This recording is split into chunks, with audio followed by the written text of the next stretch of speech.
여러분 안녕하십니까? 아침의 광장 박은정입니다. 8명의 사상자가 발생한 대전 아울렛 화재 참사와 관련해서 소방청이 전국의 아울렛과 백화점을 대상으로 긴급 화재 안전 조사를 진행하고 있습니다. 기간은 앞으로 한 달 동안이고요. 소화 경보 설비와 피난 방화 시설의 유지 관리 실태, 지하 화물 하역장 주변의 가연물 적치 상태, 그리고 피난 장애 여부 등을 집중적으로 살필 예정입니다. 아울렛 참사 원인을 찾기 위한 합동 감식이 지금 진행 중인데요. 지금까지 조사된 내용을 보면 아울렛 지하 주차장에 쌓여있던 종이 상자 등 적재물이 불길 확산에 상당한 영향을 미친 것으로 파악되고 있습니다.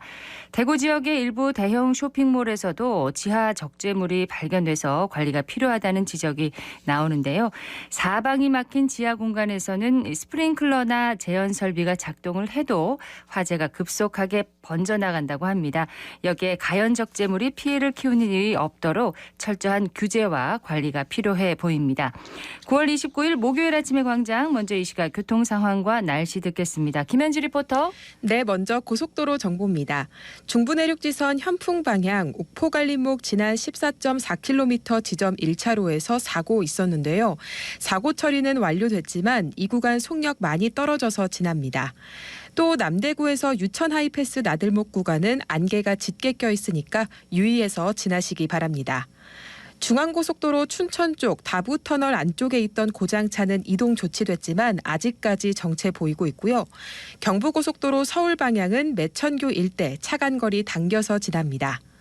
계속해서 시내도로 정보입니다. 신천대로 서대구 나들목 방향 길게 정체 보이며 이동하고 있습니다. 매천대교 지하차도 오르막 지점 2차로 쪽 고장차 여파 때문에 상동교부터 더딘 흐름 보입니다. 신천동로 무태교 방향도 이 여파로 인해서 속력 떨어진 채 지나고 있고요. 화랑로 동대구 나들목에서 효목내거리 방향은 신호주기에 따라 밀렸다 풀렸다를 반복합니다. 호곡로 서변지하차도에서 산격대교 방향도 교통량 꾸준한 상황이고요. 월곡로는 상인고가차도 위쪽부터 차들 꽉 막혀서 월성내거리 교차로 통과하기 어렵고요. 이후 남대구까지 어렵게 지나고 있습니다. 남대구에서 성석권 진입하는 차들 역시 정체 보이고 있습니다. 국채보상로 만촌에서 범어내거리 또 수성교 일대 양방향 차들 상당히 많고요. 이후 삼덕내거리, 봉산육거리 일대도 교통량 많습니다. 이어서 날씨 정보입니다. 오늘 아침 유독 짙은 안개가 낀 곳이 많습니다. 특히 경북 내륙을 중심으로 가시거리 200m 미만의 짙은 안개가 껴있는데요. 가까이 있는 사물도 구분하기 어려운 수준이니까 각별히 주의해서 안전운전하시기 바랍니다. 오전까진 시야가 다소 답답하겠지만 낮엔 맑은 하늘 드러나겠습니다. 또 아침 공기는 서늘하지만 낮엔 다소 덥다고 느껴지겠는데요. 한낮에 28도까지 올라서 평년을 웃돌 전망입니다. 현재 기온은 17.6도, 습도는 87%입니다. 지금까지 김현지였습니다. 지역 시사정보 프로그램의 중심, KBS 대구 제1라디오 아침의 광장을 듣고 계십니다. 목요일 아침의 광장 함께하고 계십니다. 8시 33분 지났습니다. 자, 오늘 아침 지역의 주요 뉴스부터 살펴봅니다. 뉴스민의 천영기 기자, 오마이뉴스의 조정훈 기자 함께합니다. 두 분 어서 오세요. 네, 안녕하십니까. 예, 첫 소식은 뭔가요? 네, 홍준표 대구시장의 핵심 정책을 수행할 한시기구 도입 조례안이 이 우여곡절 끝에 대구시의회 상임위원회 문턱을 넘어섰습니다. 어제 기획행정위원회가 의원들의 회의 소집 요구라는 예외적인 상황을 거쳐서 갑자기 오후 5시께 회의를 열고 이 대구시가 수정 제출한 조례안을 처리했는데요. 한시기구 도입 조례안이 뭔가요? 네, 이 내용을 보면 홍 시장의 취임 이후에 만들어졌던 이 군사시설 이전단, 이 금호강 르네상스 추진단, 시정혁신단, 정책총괄단, 원스톱 기업 투자센터까지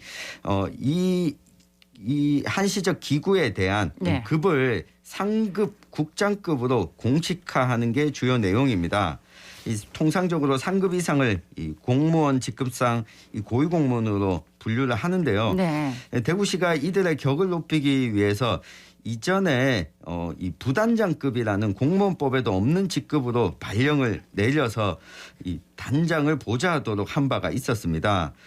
그런데 이 단장의 경우에는 4급 이상으로 만드는 방식으로 우회로를 써왔는데 이와 관련해서 대구시가 좀 급작스럽게 빠르게 조례 통과가 필요하다라고 제안을 했고 이 대구시 의회에서 이를 받아들이게 된 겁니다. 네.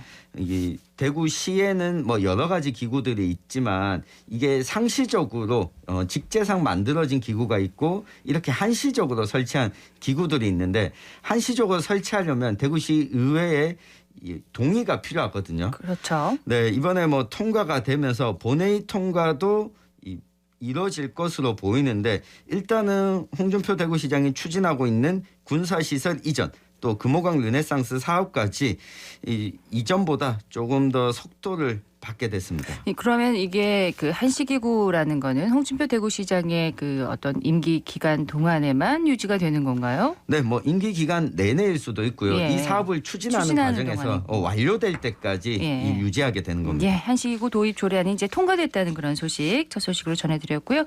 다음 소식은 뭔가요? 네, 서울시가 심야 택시 대란 논란이 있자 택시요금 1,000원을 인상을 하는 걸 안을 확정을 했는데요. 대구시도 올해 안에 택시 기본요금을 인상을 할 계획이어서 관심이 되고 있습니다. 대구시는 2018년 이후 4년간 동결된 택시 기본요금을 인상을 추진 중으로 알려졌는데요. 네. 대구시는 사단법인 지방행정발전연구원에 발주한 택시 운송 원가 분석 및 산정 용역이 있습니다. 이 용역에 따르면 올 연말이나 내년 초에 적용될 택시 기본요금이 크게 3개 안으로 좁혀진 것으로 알려졌습니다. 3개 안이요? 네, 그렇습니다. 우선 그 첫 번째 안은 3,800원입니다. 기본요금을 3,800원으로 올리는 안이고요. 두 번째 안은 4,000원 그리고 세 번째 안은 4,200원으로 인상을 하는 안입니다. 이렇게 될 경우에는 현행 기본요금이 3,300원인데요. 최소 500원에서 900원 정도 인상을 하게 됩니다. 네. 기본요금 조정과 함께 대구시는 또 최근 서울시에서 확정한 심야 할증 시간 확대 등도 검토 중인 것으로 알려졌는데요. 서울시는 이번에 기본요금 인상과 함께 할증 시간 그리고 기본요금 적용 범위 등을 조정을 했습니다. 대구택시 운송사업조합 역시 이와 유사한 조정안을 대구시에 제출하는 것으로 알려졌는데요. 기존 요금 체계의 변화가 예상이 될 것이다 이렇게 예상을 하고 있습니다. 네. 택시조합은 우선 지난 7월에 기본요금 30% 인상을 골자로 하는 택시 운임 요금 체계 개선안을 대구시에 제출을 했고요.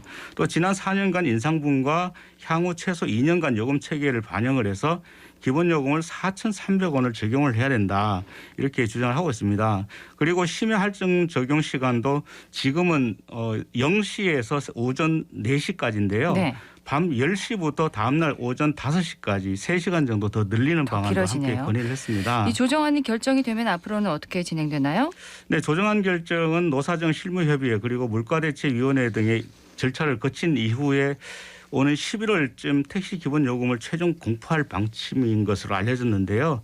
대구시 관계자는 시민들의 물가 부담을 최우선으로 고려해서 불황을 겪고 있는 택시업계의 상황도 종합적으로 고려하겠다 이렇게 밝히고 있습니다. 그러면 택시요금 인상이 뭐 내년쯤에는 이제 불가피할 것으로 보이네요. 네, 그렇습니다. 소식을 하나 더 듣겠습니다. 네, 문화체육관광부가 5번째 문화도시 예비사업 선정 결과를 발표했는데요. 이번에 선정된 대상지가 8곳인데 이 가운데 이 경북 경주시도 포함이 됐습니다.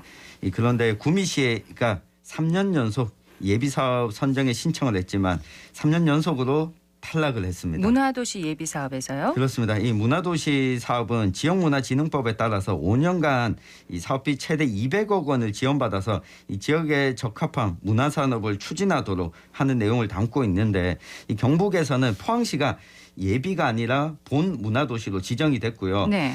현재 안동시와 경북 7곳군이 예비 문화도시로 선정이 돼서 올해 안에 이 실제 문화도시로 본 문화도시 지정받을지 여부를 기다리고 있습니다. 이런 가운데 구미시는 3년 연속 탈락을 하는 바람에 앞으로는 문화도시 지정 기회가 좀 없을 가능성도 생겼습니다. 재도전도 가능한가요? 네, 뭐 재도전도 가능한데 문화체육관광부가 이번에 문화도시 선정 사업을 올해를 마지막으로 완료할 계획을 가지고 있어서 이제는 재도전 기회가 없지 않을까. 3년 동안 노력을 했지만 좀 실패해서 안타까움을 자아내고 있습니다. 네, 지역 소식 여기까지 듣고요. 이슈 토크로 넘어가겠습니다. 오늘 짚어볼 이슈는 뭔가요? 네, 대구 문화예술진흥원이 오는 10월 1일 출범을 앞두고 있지만 원장 선임도 안 됐고 사무공간 마련도 순탄치 않아서 이 사업의 공백과 혼란을 우려하는 목소리가 나오고 있어서 대구문화예술진흥원 앞으로 어떻게 가야 할지 한번 살펴보겠습니다. 10월 1일이면 바로 다음 주입니다. 자, 네. 대구문화예술진흥원 시산하의 문화예술 그리고 관광까지 한데 모은 이 새로운 기관인 거죠? 그렇습니다. 통폐합을 한 거대한 메가 조직이다라고 볼 수 있는데요. 대구시 사업소인 대구문화예술회관 또 대구 콘서트하우스, 대구미술관, 방자유기박물관, 근대역사관, 향토역사관을 아우르게 됩니다. 네. 여기에 문화예술 관광 관련 출연기관인 대구문화재단과 대구오페라하우스 그리고 대구관광재단을 모두 합쳐서 통폐합을 하게 되는데요. 이뿐만 아니라 대구문화재단과 대구현대미술가협회가 각각 위탁 운영하던 대구예술발전소 그리고 수창 청춘맨션, 시립예술당까지 함께 다 통합을 하게 됩니다. 이렇게 되면서 가장 큰 조직으로 발전을 하게 됐는데 사상 유례 없는 거대한 조직이다 이렇게 예고를 하고 있습니다. 네, 각기 정말 다른 여러 분야의 조직이 합쳐지는 건데 조직 구성안은 구체적으로 나왔나요?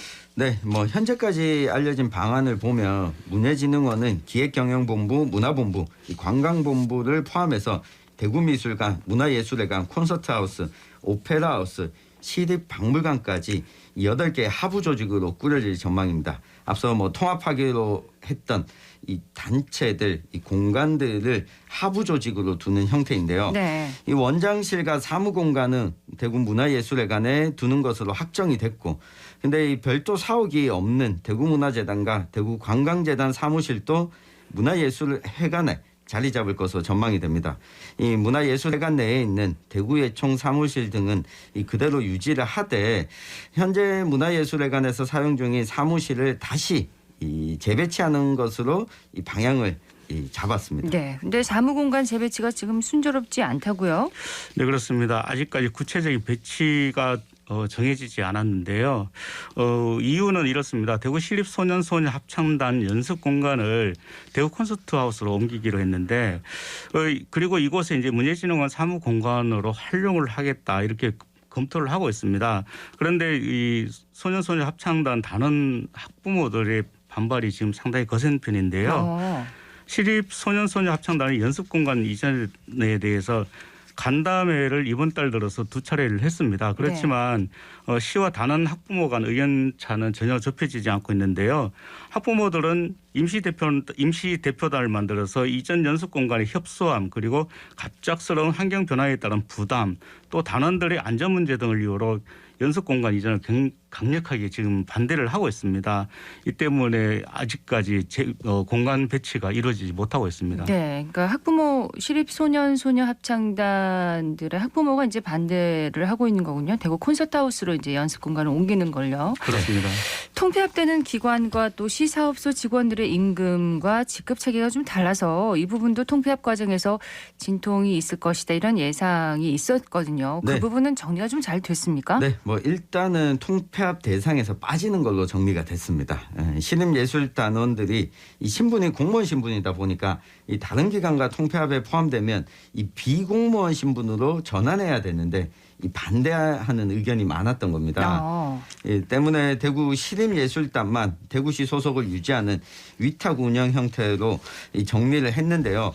나머지 기관 직원들의 임금과 처우는 일단 현 체제를 유지한 채 출발하기로 했습니다.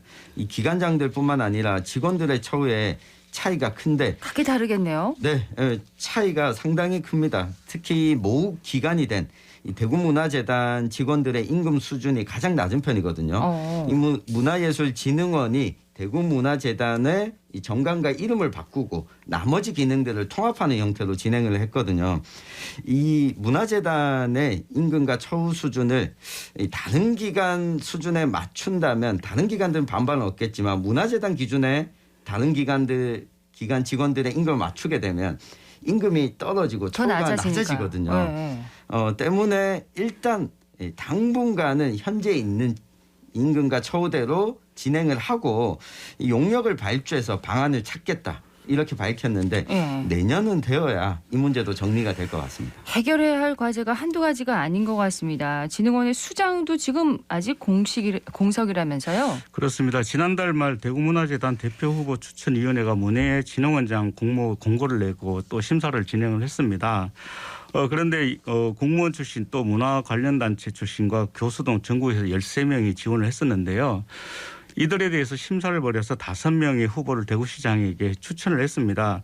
그렇지만 이 후보들이 모두 전문성이 부족하다. 그런 이유로 최종 결과는 적임자 없음으로 결정이 됐습니다. 네. 추천위는 또 지난 22일 원장 재공모를 했는데 오늘까지 서류 접수 마감을 하게 됩니다.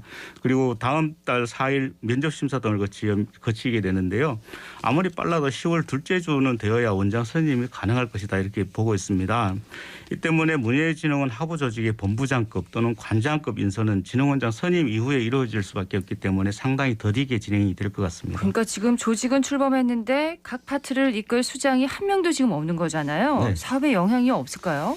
영향이 있을 수밖에 없겠죠. 지금 문화재단, 관광재단, 오페라재단 대표들과 문화예술회관 관장은 9월까지만 직을 수행해야겠다 이렇게 밝혔고 일부 대표들은 이미 퇴임한 것으로 알려졌습니다. 또 한 가지가 이번에 이렇게 통합을 하게 되면서 기존에 있던 이 기관들의 대표들의 직급이 낮아졌습니다. 어허. 그러면 과연 이 공모를 하는 데 있어서도 지원자가 이전보다 있을까라고 하는 우려도 있고요. 네. 이 내년 사업을 준비하는 중요한 시점에서 이 본부장, 관장급의 공백 상태가 좀 길어질 경우에는 내년 상반기의 사업들은 아무래도 이 진행이 원활하지 못할 것이다. 이런 우려도 나오고 있습니다. 직급이 왜 낮아졌을까요? 그러니까 문화예술진흥원 원장을 지금 이 원장을 중심에 놓고 나머지는 이 관장과 대표들이 있다가 이들을 문화예술진흥원장 밑에 두기 때문에 하부 조직이니까요. 네, 하부 조직이니까 직급이 낮아질 수밖에 없게 된 겁니다. 자, 상황이 이렇다 보니까 이제 진흥원 출범을 앞두고 문학의 안팎에서 기대와 우려의 목소리가 지금 엇갈리고 있죠. 그렇습니다. 원장 선임도 늦어지고 또 출범일인 10월 1일까지 초대 진흥원장 임명은 사실상 불가능하게 됐는데요. 진흥원장을 임명을 하더라도 본부장급 그리고 관장급 공모는 그 이후에 진행이 될 수밖에 없기 때문에 한동안은 또 진흥원장은 물론 산하 대표들의 공백이 이어질 수밖에 없습니다. 네. 그러다 보니까 문학의 안팎에서는 수년 또는 수십 년간 굳어있던 조직체계와 비효율적인 기능을 재정비하고 또 인적 쇄신을 꾀할 기회다 이런 기대를 했지만 문예진흥원에 대한 설립 필요성이나 기관 통폐합에 따른 효과 또 비전에 대해서 의문을 제기하는 목소리가 나오고 있습니다. 자, 조직이 안정화될 때까지 시간이 좀 걸릴 것 같습니다. 네, 이게 홍준표 대구시장의 취임 이후에 문예진흥원 설립을 공표한 게 불과 3개월 전이었습니다. 이게 3개월 만에 출범을 하게 됐는데 절차상, 내용상 필요한 과정 등을 좀 빠뜨릴 수도 있기 때문에 네. 충분한 정착 과정이 좀 필요해 보입니다. 자, 여러 기관이 통폐합되면서 각 기관들의 전문성 또 독립성, 자율성을 크게 떨어뜨릴 것이다 이런 우려가 높은데 그런 우려를 좀 덜어내고 통폐합의 시너지 효과를 내려면 앞으로 어떻게 해야 될까요? 네, 문예진흥원장을 선임하지 못한 것은 그만큼 조직이 비대해졌고 커졌다라는 걸 보여주는 겁니다.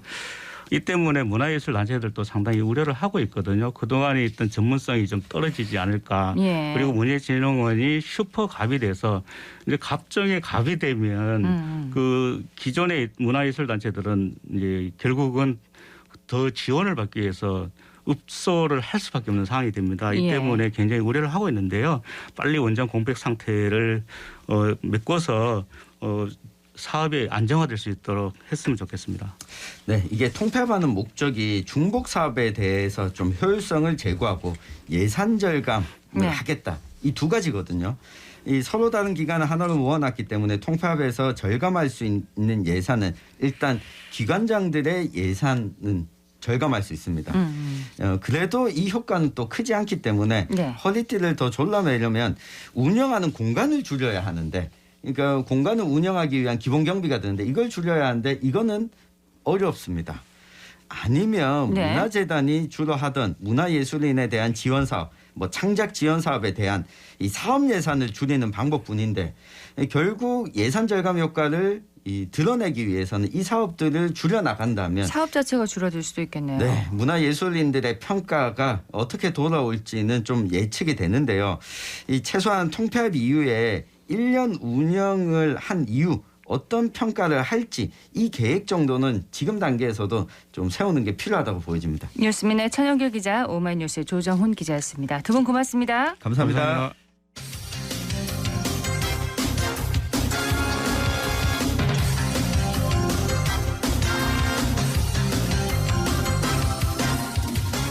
목요일 아침의 광장입니다. 8시 50분 지났습니다. 내가 살고 있는 이 동네의 이름의 유래가 어떻게 되는지, 또 우리 동네의 문화유적과 명소는 어디인지 잘 알고 계신가요? 윤가영 리포터가 우리 지역의 특별한 마을 투어 현장을 다녀왔다고 하는데요. 어서 오세요. 네, 안녕하십니까. 저는 수성구 고산동에서 펼쳐진 문화관광 해설사와 함께하는 고산 사랑 마을 투어 현장에 다녀왔습니다. 고산 지역에는요, 문화유적과 명소들이 굉장히 많은데요. 그렇죠. 네, 공룡 발자국이 있는 욱수천과 고산 농업체험까지 함께하는 알찬 마을 투어 현장이었습니다. 송은석 문화관광 해설사의 설명 들으면서 짧지만 투어 함께 해보실까요? 오늘 우리 투어에 참석해 주신 여러분들 환영합니다. 오늘 투어는 출발하기 전에 제가 간단하게 요점만 말씀을 드리면, 우리 고산이라는 지역 안에 있는 여러 어떤 유적이라든지 자원들에 대해서 일단은 시대순으로 한번 살펴볼 거예요. 맨 처음 우리 고산에 이제 어떤 생물의 흔적이란 건 이제 그 묘천, 욱수천, 공룡 발자국부터 시작이 된다. 그래서 공룡 발자국을 보시고, 그 다음에는 옮겨서 사월동에 가면 청동기 시대 유적인 그 지성묘, 그러니까 고인돌이 있거든요. 고인돌을 보시고, 그 다음에는 이제 조선시대로 넘어옵니다. 그리고 고산서당, 노변동 사직단, 우리 지역을 사랑하고 지역의 역사, 문화, 스토리를 이렇게 공부하고 외부에 이렇게 알리는 이제 역할을 하는 입장에서는 굉장히 보람된 그런 활동이라고 할 수가 있죠. 어떤 상징적인 의미로 보자면 고산서당이 저는 개인적으로 제일 추천을 하고 싶거든요. 사실 고산서당은 작년에 불이 났었어요. 그래서 다 타고 지금 이제 남은 것은 없지만, 이 고산서당이 있었기 때문에 현재 한 400년, 500년 동안 이 지역을 우리 고산이라는 지명이 이제 만들어지게 되는 거거든요. 그래서 이 고산이라는 정체성, 그리고 이 지명하고 밀접하게 관계되어 있는 곳이기 때문에 비록 불은 나고 그 자리는 폐허가 되어 있지만 고산서당만큼은 꼭 한번 가셔야 되지 않겠느냐, 그렇게 생각합니다. 맞아요. 고산서당이 지난해 불로 이제 전소돼서 참 많은 분들이 안타까워하셨죠. 네, 맞습니다. 이 수성구청이 고산서당의 복원에 힘을 쓴다고 하니까요. 고산동에 살지 않더라도 우리 지역의 문화재의 소중함에 대해서 다시 한번 생각해보는 그런 계기가 될 것 같습니다. 네. 고산서당뿐만 아니라 다양한 우리 동네의 문화유산들을 발견하는 좋은 기회였는데요. 이번 투어를 기획하게 된 고산동 마을사랑분과 박종숙 씨에게 자세한 이야기 들어보시죠. 2021년 주민 참여 예산에서 공모를 해서 선정이 돼서 2022년에 주민자치의 고산 마을 시티 투어를 하게 되었습니다. 예, 오늘은 5회차인데요. 오늘 코스는 고산이동 커뮤니티 센터를 출발해서요. 욱수콜 공룡 발자국, 그리고 사월동 지성묘균, 고산 성당, 그리고 삼성 라이온스 파커를 간 다음에 신매시장에서 재래시장 살리기를 하고 있습니다. 그리고 노변 사직단, 중요제 모은당, 그리고 곤보역 복합 문화공간을 들린 다음에 고산이동 커뮤니티센터 지하에 있는 고산농악에서 체험을 하면 모든 일정이 끝이 납니다.